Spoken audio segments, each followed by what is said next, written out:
Welcome to Crosstalk Solutions. My name's Chris, and in this video, we're going to talk about how you can share your internet connection over long distances with your neighbors. Now, we're entering a situation where it's possible that a lot of people are not going to be able to afford an internet connection, and if you are lucky enough to have an internet connection that you can share, very inexpensively, you can set it up so that you can push your internet connection out to maybe a public gathering spot, a park, a bus stop, a local, business or something like that, where people can congregate that don't have internet in order to get on the internet and actually use it for a little while for whatever they may need to use it for. There are a ton of other types of applications for this same type of thing. This is the same type of setup that you can use to get internet out to a barn in your backyard or an outbuilding in your backyard if you want.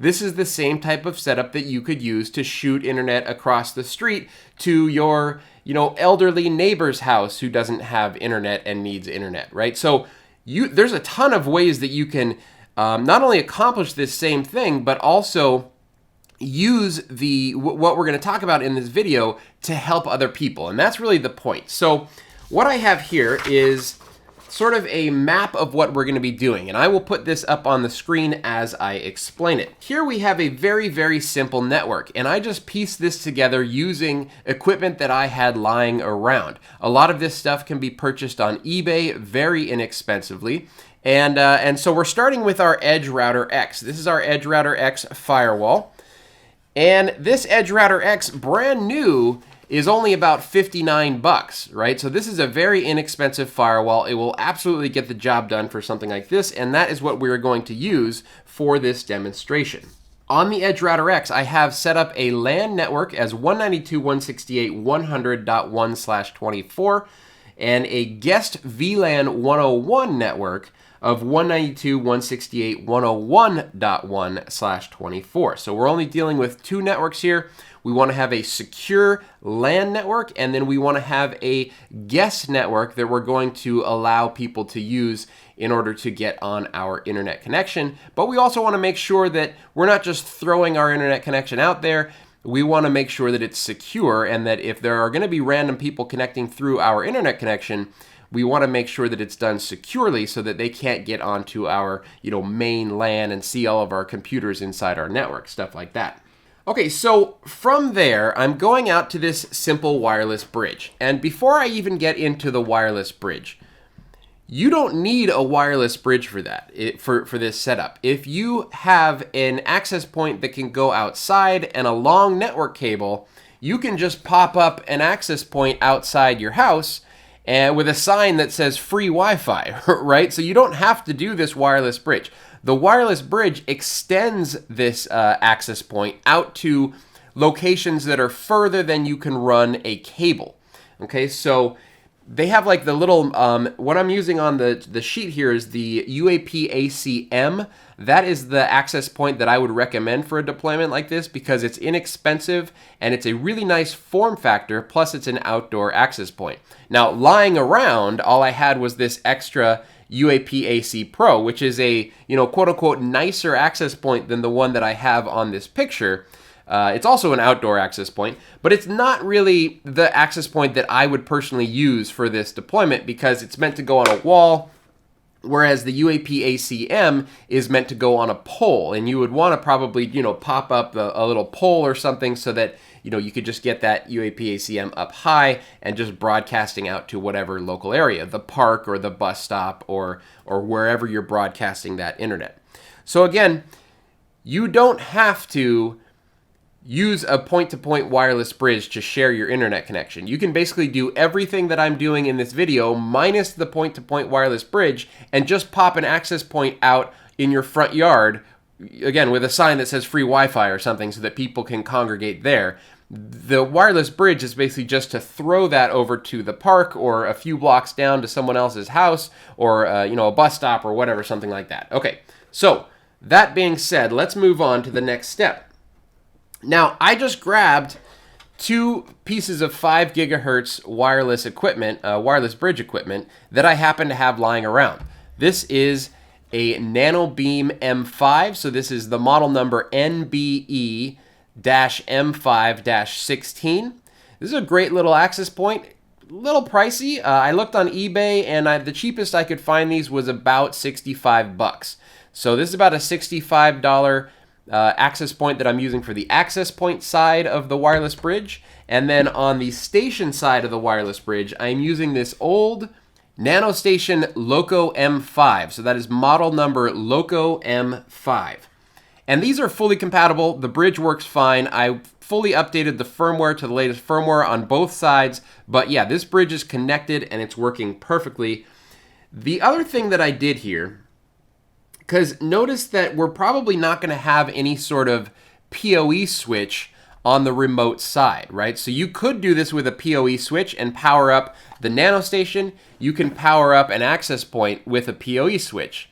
However, if we don't have a PoE switch, what do? There's two things you could do. Instead of using the NanoStation Loco, you can use the full NanoStation M5, the one that's a little bit bigger than this. That has a 24-volt passive out. It has a secondary port out that you can use for 24-volt passive PoE. That will power up a UAP-AC-LR, not this one, but the LR. That will also power up that UAP-AC-M, right? So then you only need one power plug to get the whole thing going. But if you don't have one power plug and you don't have a switch, you can do this with two PoE injectors. And I've got this wired up as so. It's a little bit hard because these have very short cables on them. But here is the first PoE injector. So this one powers up, the black PoE injector is powering up the Loco M5. Okay, so I put the Loco M5 into the PoE port of this PoE injector. And then from the LAN port of the PoE injector, we're going out to the LAN port of this 802.3AF PoE injector. And then from the PoE side of the 802.3AF PoE injector, we're going out to my access point right over here. Okay, so you can see that I'm sort of daisy chaining the LAN ports on these two separate PoE injectors in order to provide power to both of these devices in a situation where I don't have a PoE switch, or a switch at all for that matter. Again though, you could have a switch that's not PoE and then still use the PoE injectors. You could have a PoE switch in this place. Again, there's 1,000 different ways to skin this cat. This is just how I'm doing it in this video because I wanted to kind of do this with minimal equipment and the cheapest equipment that I could sort of scrounge up in my, big box of Ubiquiti equipment I've got in my closet. All right, so if you look at the diagram, you can see how I wired up these two PoE injectors so that they work in conjunction with each other. And then, of course, wired out of the PoE injector, we come up here into the UAP-AC-M, which I'm using a UAP-AC Pro here for this demonstration, but it's literally the exact same thing because the UniFi configuration is exactly the same for both of these products. So then what we're going to have out of the access point are two separate Wi-Fi SSIDs. We have a secure one, that's basically the same one we use inside our house, and it has WPA2 password on it. Then we have an open guest Wi-Fi, where I have not only enabled the guest policies on that network, but I have also throttled down the bandwidth. So we're going to show you all of this, how I set up this entire thing from start to finish. That's what we're going to do next. Let's pop over to my computer so that we can start talking about how to configure this entire setup. Everything's going to start with that Edge Router X. So we're going to log into that interface first, and here we are. We can see I have an internet connection running on ETH0, and then I used the basic setup wizard to essentially make the ETH0 port my WAN connection and then make a switch across the other 4 ports of the Edge router, and that becomes an interface known as switch 0. So we can see that switch 0 has 192.168.1.0/24 as its network. I then went and added a secondary network. This is going to be VLAN 101. So I said add interface, add VLAN. VLAN ID is going to be 101. Again, this can be whatever you want. You can make your own networks here. It doesn't have to be 192.168.101. It doesn't have to be VLAN 101. This is just how I did it. The interface that this VLAN is going to be attached to is switch 0. So this is going to be switch 0.101 interface. Description, we call it guest network. And then for address, we want to manually define an address of 192.168.101/24 and then save that. Now, I've already saved that, so we can see that network is right here. The next thing we want to do is make sure that we have DHCP and DNS services for both of these networks. So we're going to go to Services, and here we can see two different DHCP servers. The first one was set up by the wizard, but we're going to edit it anyways, so we're going to view the details. I think by default it's like the range is like 100.38 to 240 or something. It's some weird range that they give you by default. So I just made the range of my secure network anywhere between 100 and 254, and then we added a couple of DNS servers. If we look at the setup for my guest network, view details, I did this one a little bit differently. So for the guest network, I did 192.168.101.2 through 254 as the range. So basically, we have the default gateway at .1, and then everything else in that Class C network is available for clients.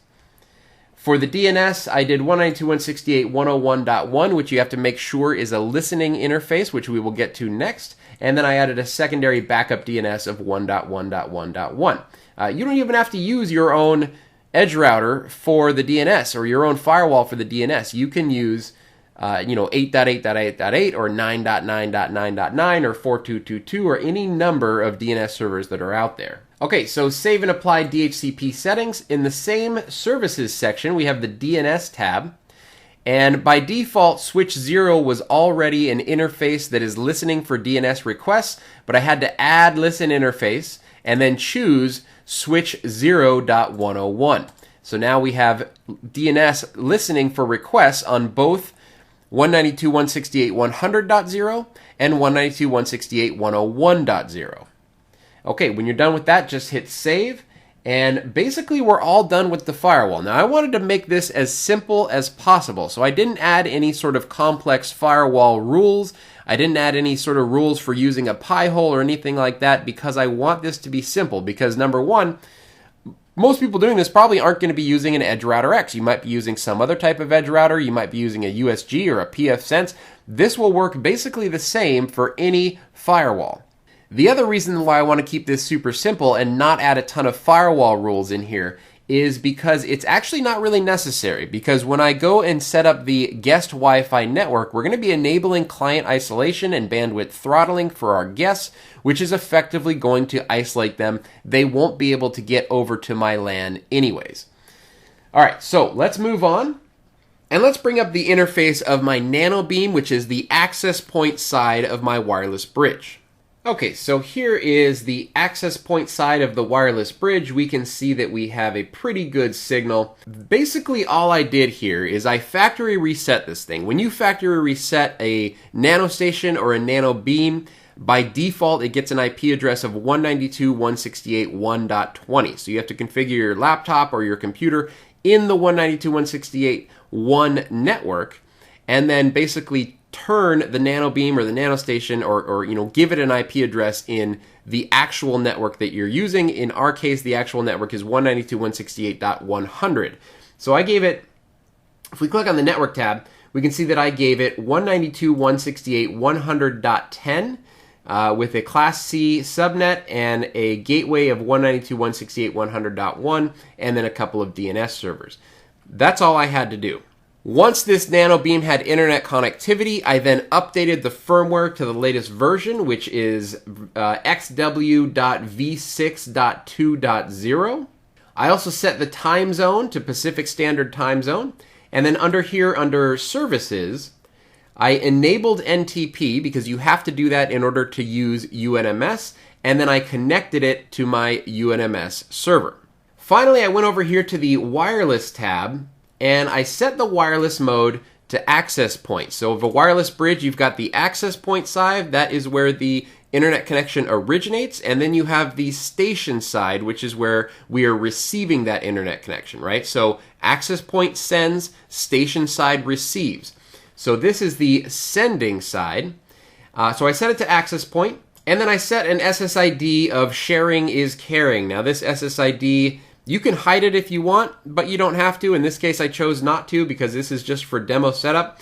Everything else I left mostly default, except I cranked the output power all the way down since it's just sitting on my desk here in my office. I don't need these things, blasting out, waves all over the place. So I turned the output power all the way down, and then I set a wireless password. I set uap-ac-m-us for the security with a password. So once you have all of those settings in, you can just hit change and apply those settings, and now the access point side of our wireless bridge is all set up and ready to go, waiting for the station side of our wireless bridge. Let's go ahead and get to that next. And now here I am logged into that Nano Station Loco M5. So again, you don't have to have the same equipment on both sides as long as you have compatible equipment on both sides. And in this case, the Nano Beam M5 and the Loco M5 are compatible devices. So same thing, first thing I went is over here to network. In network, I gave this a static IP of 192.168.100.11 with the same gateway, same netmask, and some DNS servers. Then we go over to system, which is where I updated the firmware and I set my time zone. Then we go to the services tab, which is where I turned on NTP and I connected this device to my UNMS server. Then I went over here to wireless, and this time instead of access point, we chose station because this is the station side, the receiving side of that wireless bridge. And then we can just hit select, and it'll look around for different different SSIDs that are being broadcast. In this case, here it finds this one here, sharing is caring. It also finds some of my other SSIDs that I have in the 5 gigahertz network in this house. But you can basically just select the SSID that you want to connect to, and then you can hit select. And once you hit select, it populates it in here. If you know the SSID, you can also just type it in. You don't actually have to go through that whole selection thing. I crank the output power all the way down once again. Your mileage may vary. If you're shooting this a very far distance, you're going to want to crank that output power back up.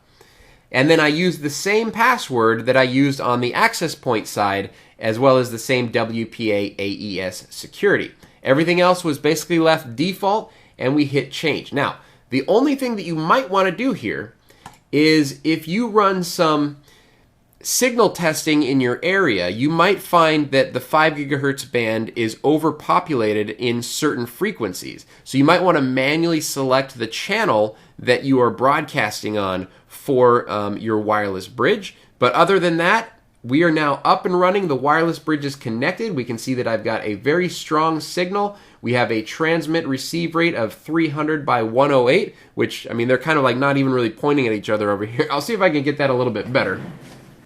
There we go, that looks better. I kind of propped them up so that they're pointing at each other a little bit better now. We've got 300 by 300 Air Max quality, 96%, Air Max capacity, 91%. This is a good, solid wireless bridge. Okay, on the other side of that wireless bridge, coming off of the station side, remember I have my access point. In this case, I am using this UniFi AP-AC Pro, and so now we need to go into UniFi, which manages this access point, and we need to set it up properly so that we have our secure network, our secure wireless network, as well as our guest wireless network. All right, here I am in UniFi, and this was basically a default UniFi installation. All I have in here is one switch. It's a US 8 150 watt, and I have one access point, which is that UAP-AC Pro. So we're gonna come down here to settings, and the first thing you wanna click on is networks. So we edited our LAN/corporate network first, so let's edit that. And in this case, we're not using UniFi for any firewall stuff. We don't have a USG. It's not going to be DHCP. So I just changed the gateway/subnet to 192.168.100.1/24, and then I disabled DHCP. So I turned off DHCP, and then I saved that setting. Then we clicked back on networks, and I created a new network. So I said create new network. We're going to call this guest. It's going to be VLAN only, and then the VLAN is 101. That's it. That's all we need to do. We're just basically telling UniFi that we have an existing VLAN ID 101, and then hit save. Now that I have my two networks set up in UniFi, we're going to come down here to user groups, And then we add a new user group. We're going to call this user group guests, and we're going to limit both the upload and download bandwidth. Now keep in mind that this limits the upload and download bandwidth on a per user basis. This does not limit the total amount of bandwidth that your users can use in aggregate for your entire internet connection. So just bear that in mind.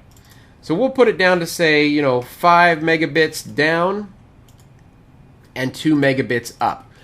If someone is connecting to your network in order to just check their social media, in order to check Facebook and Instagram, in order to send some emails or whatever they might be doing, 5 megabits by 2 megabits is going to be slow, but it's going to be plenty fine for people that are just doing stuff like that. I wouldn't be expecting to watch too much Netflix or Hulu with these speeds, but this should be fine if you're just sharing your network with the community.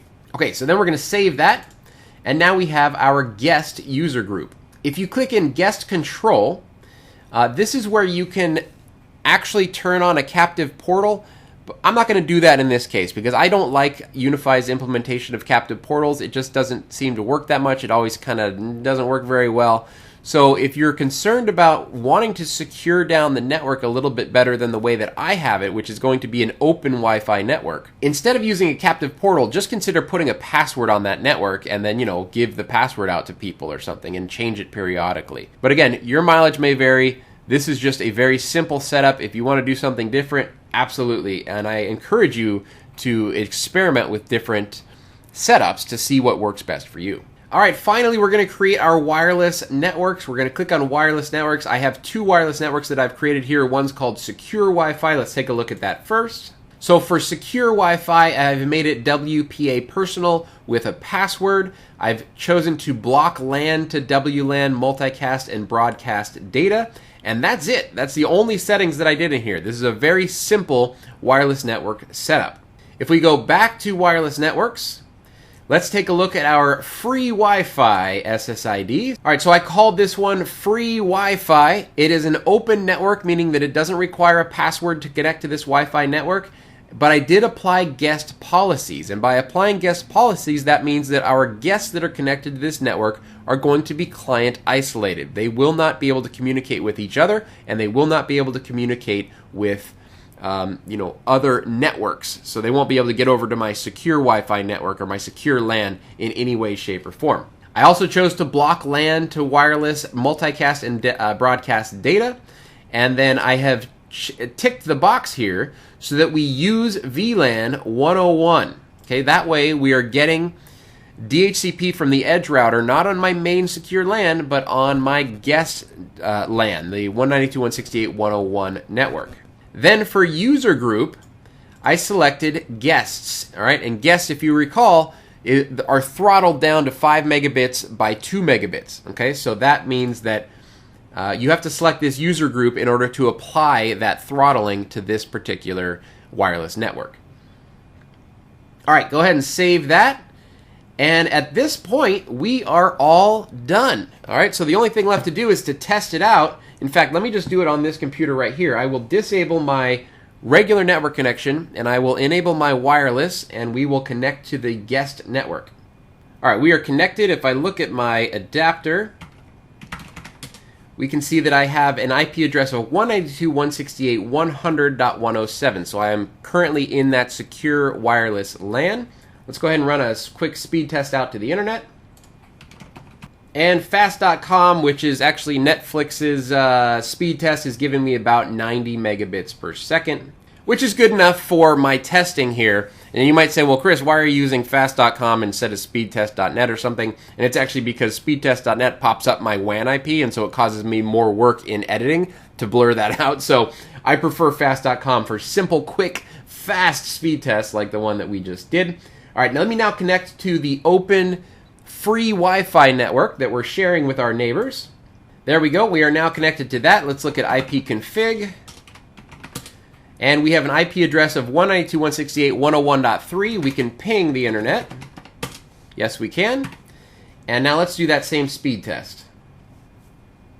And as you can see, we are throttled down to almost exactly 5 megabits per second. All right, so there you go. If you guys are going to be doing anything like this, pop in some feedback down below. I'd love to hear about it. Contact me. Let me know that this video was helpful in order to help you help others get internet access, especially those who may be going through some tough times. I'd love to hear about it. That stuff makes my heart smile, okay? So let me know if you guys are using this stuff for good, and if you have any questions, pop them down below into the comments. I'll be happy to take a look and answer as best as I can. All right, that's going to do it for this video. If you enjoyed this video, make sure you give me a thumbs up, and if you'd like to see more videos like this, please click subscribe. My name's Chris with Crosstalk Solutions, and thank you so much for watching.